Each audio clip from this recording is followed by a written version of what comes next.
Hi, friends. Sorry, I got it on my head right when we started. All right. It's okay. I'm a fidgeter. Yeah, me too. Hold still. You probably have already seen me moving a lot. I don't sit very still either. We're back with another episode today, as you can tell, and we'll just dive right in here. Okay. Hello, our wonderful listeners. We're here with episode 68, and we're going to talk about standing up for what you believe. Yes. Can we vote that this year has been crazy? Crazy. Yeah. But it's like, it couldn't get any worse. We did that once. We had several years ago, we were going through a trial, and we're like, Lisa, can't get any worse. And every time we said that, like, something more terrible would happen. I felt that way this year. Yes. So I've been thinking a lot about this topic lately in relation to my children. First, this is not a political episode in any way. So just know we're not going to talk political beliefs at all.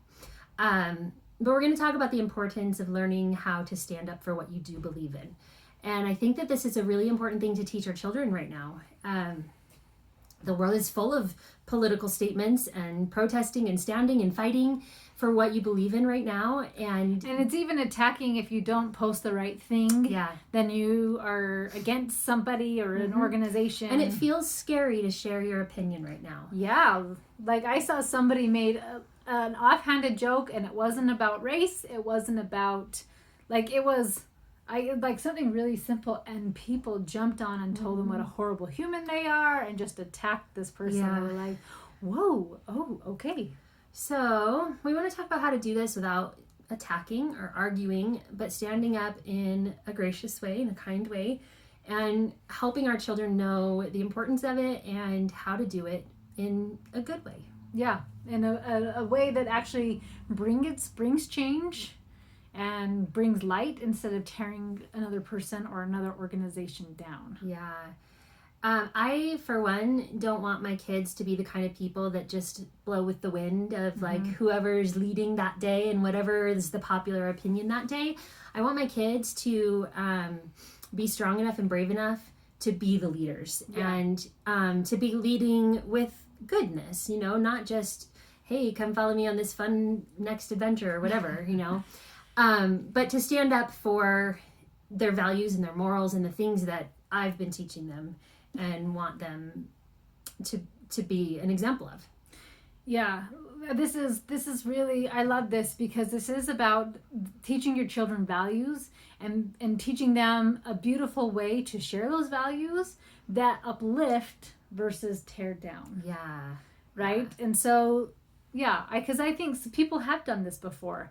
Of there needs to be change, and they did it through love, through some beautiful ways versus vicious or violent or hurtful ways. Yeah, and when you can instill these things into your kids, and so it's a part of their character, they will live it, and they will live as kind and gracious and respectful people, and so that's generally what I want to talk about here, and some ways that you can do that and help your children to learn that.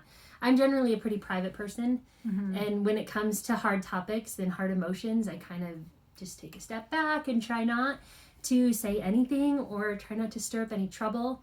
And that comes from my childhood of living in a big family of lots of loud people, and I would always just try to be the peacemaker. And so I was like, I'll never say anything hard or controversial because that'll make someone yell or fight, and I don't want anyone to yell or fight. I like peace. And so I did everything I could all the time to create peace in my home as a kid, and I try to do the same in our home now.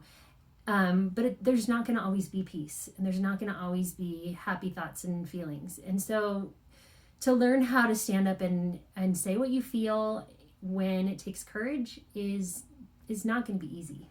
You know what? It's interesting too, when you look at through the scriptures, like Jesus himself and apostles and prophets, they had to stand up for truth and goodness, and it was not always well received, especially Jesus, right? Like, he had tons of people who loved him and followed him, but more who did not. Yes, or people with a lot of power who did not. And so standing up for truth can seem frightening and scary, but at the end of the day and at the end of your life, like if you're looking back at it, are you going to be like, oh, I'm glad I blended in with the crowd? I was talking about this with my mom on Sunday in our home church.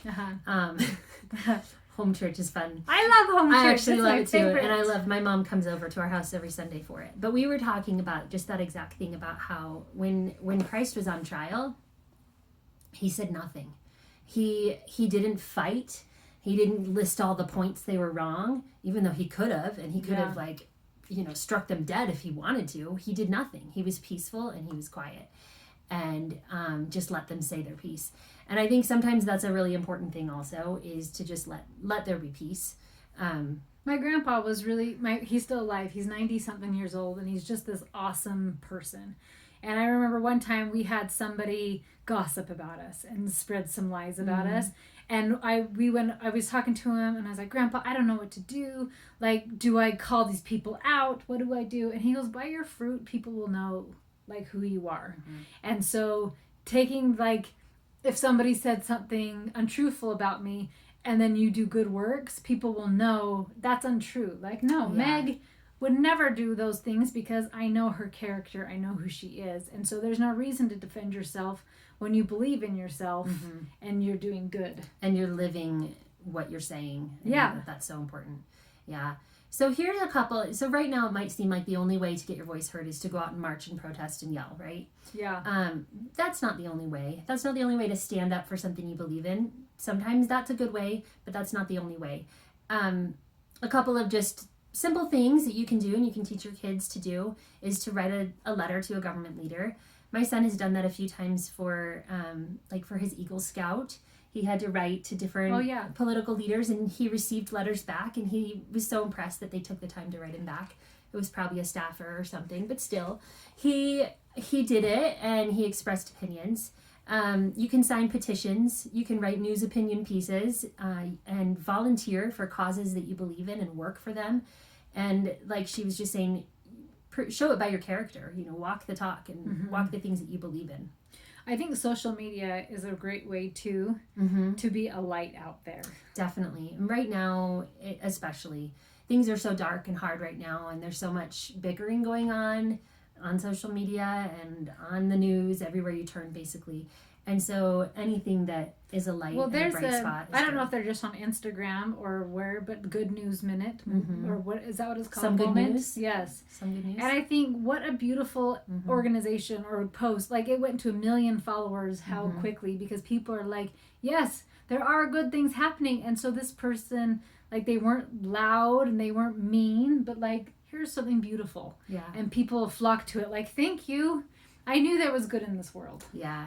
And people were just craving it too now.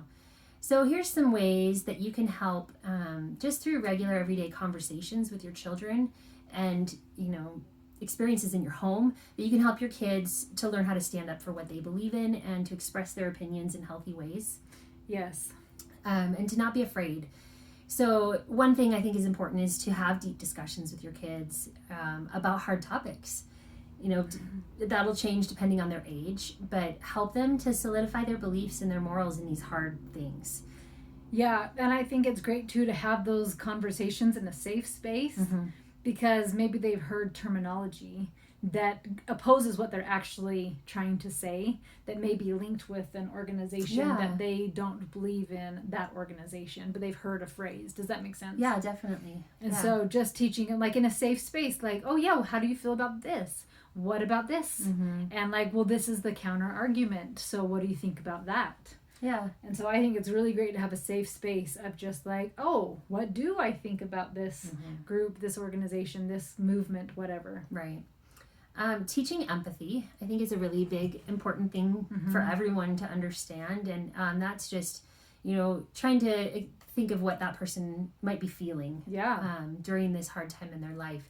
Because sometimes people say really hurtful things, and it comes from a place of hurt in them. And so if you think for a moment before reacting about, oh, they must really be hurting. I had a really unkind comment on my Facebook wall recently, and about, stuff I don't want to mention. But anyway, and the comment, I saw it, and I said, oh, in my response, I said, I can tell that you're really hurting. And I could have said a number of other things that were not kind because they were not kind to me, but I chose instead to just recognize that person's in pain.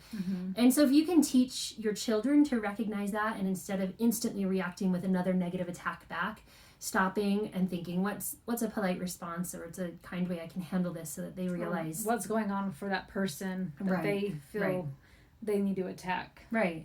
Yeah, they might be experiencing some deep pain right now. And so just recognize that and teach them to recognize that. I think that's great, because Master George had lost his mind at the grocery store, right?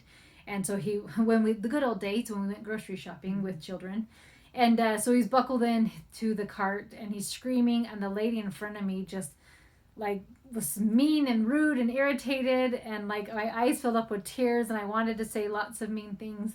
And I got home and I just I was able to think, what's going on with her that she's so irritated with a 2-year-old that she felt the need to get after a mom.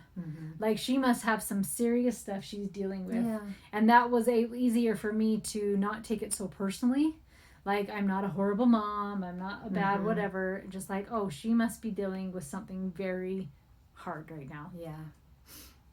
The next one I have is to teach them assertiveness, and just being able to like speak well and stand up and respond well, and the posture that they hold. I always think of you. Megan taught this class at our homeschool co-op, and this was one of her. Yeah. What was that from? Stand up. It's for the 12 Rules of Life by Jordan Peterson, and the very first rule is stand up straight with your shoulders back. Yeah, and she would have the kids practice that every week, and so we would get up, and all of us, she would say it, and we're like, oh yeah, you're right. Everyone was slouching, and so if you take time to just change your posture, you look more confident in anything that you're going to say. And I want to say that you also get a, dopamine hit. Yeah. When you are like open chested, you get a dopamine hit, and you do feel more confident, because we're the only animal that exposes our guts. What's the right word?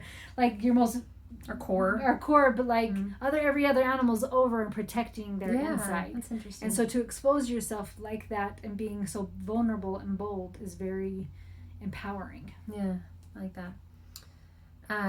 What do I have? Oh yeah, teaching them how to say no to things that they don't want or don't believe in.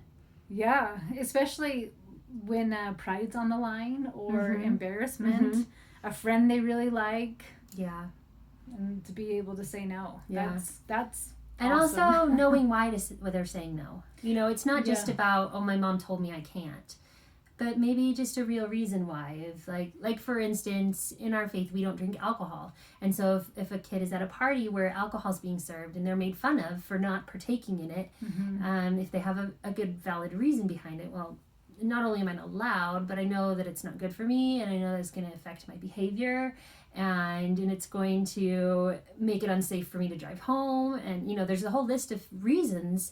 And so if they understand those reasons and why it's important for them to stand up for that belief. Yeah. I like this next one, too. It's helping them gain confidence in public speaking.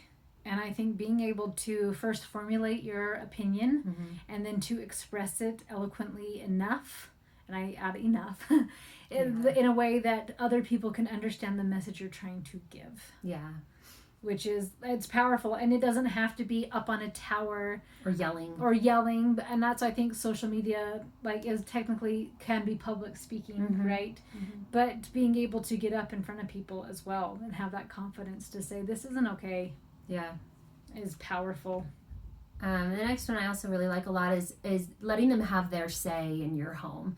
So often we just kind of squash down their opinions and their feelings and just say, well, because I said so, because this is what we need, or because they're young, or they're little. You don't get it. Yeah, you're too little to have any opinion, right?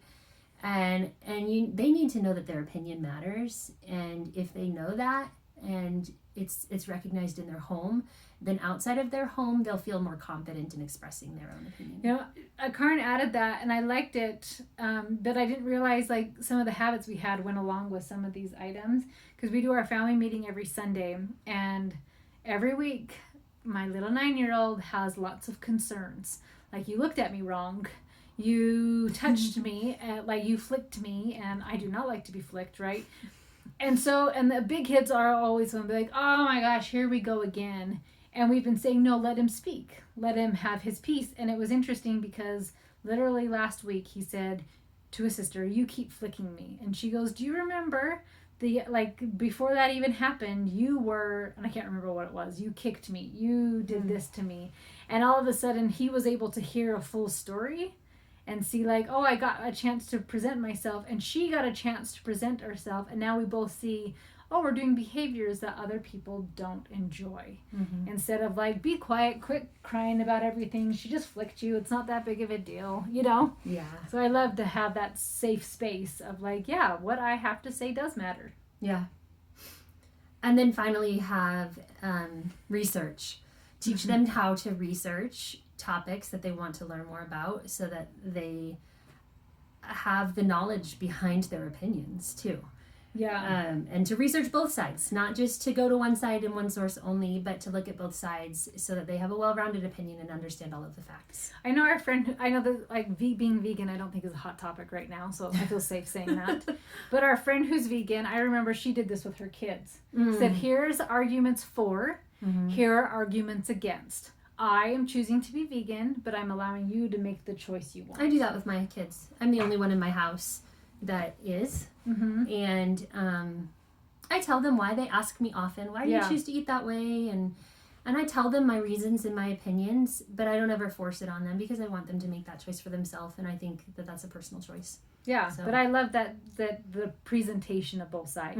I like that too. Here's what people think about this, and here's and something else. So we are both members of the Church of Jesus Christ of Latter-day Saints, also called LDS or Mormon is probably what you've most often heard.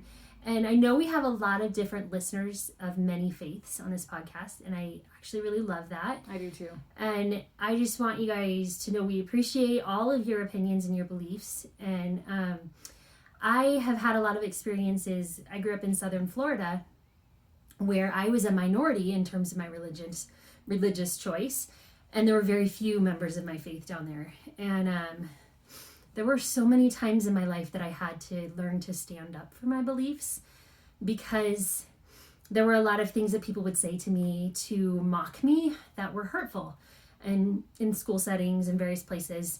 And it still happens often online, where my faith is mocked and made fun of from various people of various faiths that do that. And I know often it comes from a good place in their heart where they're trying to help save me. And I feel I am saved from my own faith and my own choices. And so we all have our own differing beliefs there. And there was even a time in history classes in school when I had to stand up and correct my teacher for teaching false things about our faith and about our church's history. And it was a really hard thing for me. As I've mentioned often, I am not a person that really likes to stand up and express myself and express opinions and hard things. But this was something that really taught me a lot of courage and gave me a lot of strength and it was a huge part of what made me who I am today, because I had to consistently defend my beliefs and my choices. And it wasn't an easy thing as a teenager and as a kid to constantly be asked and teased for my faith. And so sometimes being a little different and having a choice like that can be a really good thing, even if you're different than others and your beliefs may vary, but that doesn't make it wrong to talk about. Yes, I actually have a new client who is Jewish. And so she asked me, are you okay that I'm not Christian? And I thought, yes, I'm okay that you're not Christian. And it was neat. The first time we talked, she actually told me a lot of what she believes and a lot of Jewish traditions. And so I loved that. And then I asked her, are you okay if I accidentally say Christ? Is it ever offensive? And she was like, oh my gosh, no. And so it was just this beautiful, I can be Jewish, I can be Christian, we can be friends, we can work together, and there doesn't need to be any anger towards one another. Yeah. And I think that in this world right now, we're seeing so much of, if you don't agree with me and my opinion and my way, you are wrong and you are evil. And this is one of the biggest things I want my kids to learn right now, is that we are all different on this earth, and we are all beautiful and amazing people, no matter what we think or believe or say or do or look like. Each one of us is special because of who we are. And we can talk to people that have different opinions and different beliefs and look different and still be friends with them. And it's okay. Mm-hmm. And I am okay with that. And I hope you guys are okay with it if we sometimes mention our faith, even though you may not believe the exact same way that we do.